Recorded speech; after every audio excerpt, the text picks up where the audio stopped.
मैंने आपको बता दूं कि 2003 या 4 में तरुण सागर महाराज जी होते थे, जैनी महाराज है, जैनी मुनि है। मैंने वास्तु का जितना ज्ञान है ना उनसे सीखा है। अच्छा। और उनके पास इतना ज्ञान था, बट तब मुझे इतनी बुद्धि नहीं थी, इतनी समझ नहीं थी, वरना मैं 10 साल उन्हीं का शिष्य बना रहता।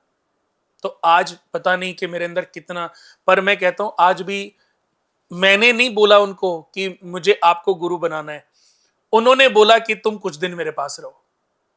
अच्छा। तब तो मुझे बड़ा अजीब सा लगा। मैंने कहा मैं कहाँ, क्योंकि मेरे को कोई लेकर के गए थे, वो एक जैन भैया थे जो चंडीगढ़ में रहते हैं, वो लेकर के गए थे।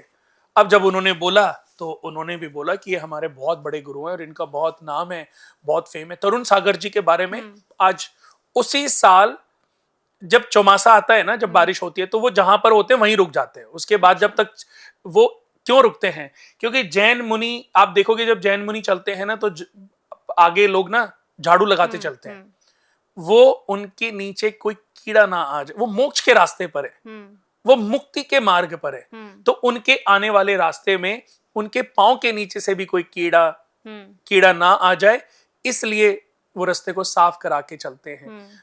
आप देखोगे बारिश के समय में जीव जंतु बाहर ज्यादा आ जाते हैं, तो उन दिनों में वो विश्राम करते हैं। वो कहते हैं नहीं, अगर मैं चलूंगा, मेरे गलती से भी कोई, मेरे एक जंतु भी मेरे पांव के नीचे ना आ जाए। उनकी सोच देखिए कितनी अपग्रेड है। और आज हम एक रैकेट लेके मच्छरों को मारते रहते हैं, यही होता है ना। बिल्कुल।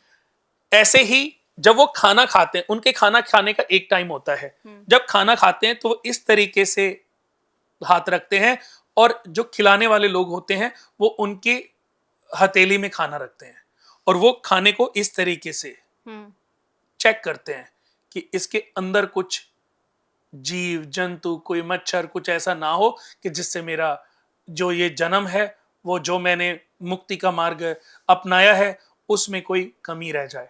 तो उसमें फिर उसको देख करके फिर वो पूरा हाथ से ही खाते हैं।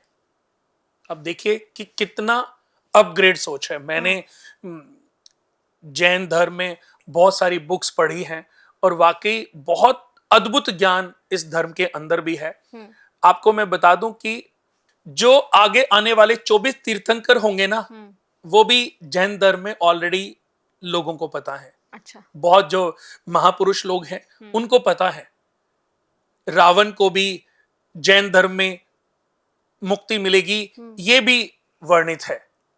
कृष्ण भगवान को भी उन्होंने कहा कि ये भी हमारे तीर्थंकर बनेंगे, रावण भी उनके तीर्थंकर बनेंगे जो अगला युग आएगा। अच्छा। 24वें तीर्थंकर थे महावीर भगवान, और पहले जो उनके तीर्थंकर थे जिनको वो आदिनाथ कहते हैं, हम उनको शिव भगवान कहते हैं, या ऐसे कह लीजिए हम जिनको शिव भगवान कहते हैं वो उनको अपना आदिनाथ भगवान मानते हैं। नेमिनाथ भगवान, पार्श्वनाथ भगवान, ये सब उनके तीर्थंकर हैं। तो ऐसे ही बहुत अद्भुत ज्ञान है। हर धर्म का अपना अपना ज्ञान है, पर मैं कहता हूं कि ये ज्ञान दोस्तों जितना बढ़ेगा, ज्ञान को अर्जित करिए। जितना ज्ञान बढ़ेगा उतने आपके सारे चक्षु खुलेंगे, और आप इस तरीके से ज्ञान को अर्जित करके, ज्ञान को बांट करके कहीं ना कहीं इस प्रकृति का भला कर रहे हो, मानव जीवन का भला कर रहे हो। और जो प्रलय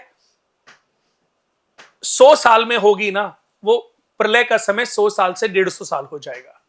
नहीं तो जो प्रलय 500 साल बाद होनी है ना, वो हो सकता है कि 50 साल बाद ही हो जाए, जिस तरीके से पाप बढ़ रहा है। बिल्कुल। जब लोग ही नहीं रहेंगे, एक दूसरे को मारने मारने में ही सब लगे हुए हैं, तो फिर जब कोई होएगा ही नहीं तो उसको प्रलय समझो।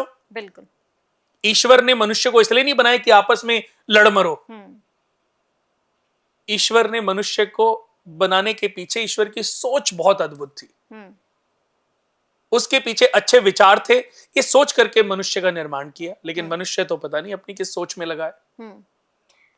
अपने पड़ोसी को भी नहीं छोड़ रहा है, अपने फैमिली के सदस्यों को भी नहीं छोड़ रहा है, अपनी सगी बहन को भी नहीं छोड़ रहा है, उसकी भी प्रॉपर्टी छीन के बैठा हुआ है, अपने भाई को मार के बैठा हुआ है।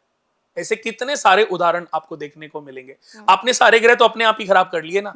तो ये जो मंगल का साल है ना, मंगल को हम अब बुरा किसको बना रहे हैं? हमने कमियां किसमें निकाल दी? मंगल में। जी, ये मंगल का साल है, इस साल तो होएगा ही। ये सही बात है, करो तुम, नाम किसी और के ऊपर डाल दो। अब वो बेचारे मंगल ग्रह अगर प्रत्यक्ष देवता हैं तो वो क्या करेंगे? वो क्रोधित नहीं होंगे कि कर तो तुम रहे हो बदतमीजियां और नाम मेरा लगा रहे हो। तो कहते फिर लो मैं तुम्हें अभी सबक सिखाता हूँ।